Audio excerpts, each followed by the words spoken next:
In today's video, I'm going to teach you how to tag in Sprout Social.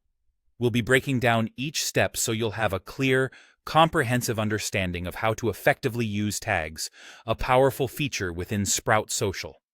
This will help you to organize your social media content more strategically. So, let's dive in. First things first, you'll want to open your preferred web browser. Whether you're a fan of Chrome, Firefox, Safari, or any other browser, it doesn't matter as long as it's something you're comfortable with and is reliably fast. Once your browser is open, head over to the search bar.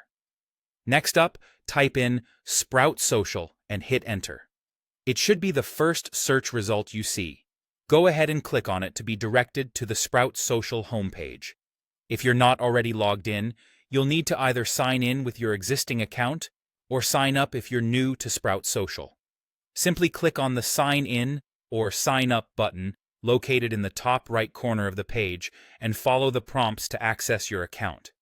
Once logged in, navigate to the Publishing section of Sprout Social.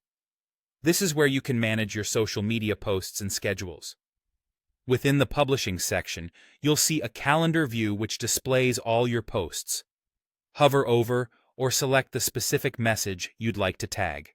This will open up the message details, providing you with more options to tweak and tailor your post strategy. Find the option to Add Tag within the message details. This option might be labeled slightly differently based on updates or custom settings, but it essentially allows you to manage tags associated with a post.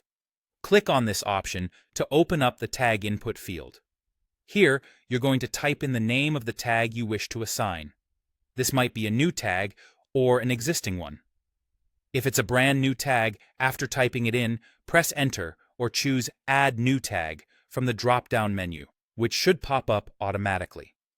This functionality ensures that your tags are both created and organized on the go. With the tag created, now all you need to do is select it. Once selected, Sprout Social will apply the tag to your chosen message. This is a crucial step, as applying relevant tags helps categorize your posts, making them easier to search for and analyze later. And there you have it, folks. You've just learned how to tag in Sprout Social, one step closer to becoming a social media management pro. Tags are incredibly useful for monitoring your content strategy and post performance. By tagging successfully, you ensure that your social media efforts are optimized for your goals. Thanks for tuning in, and happy tagging.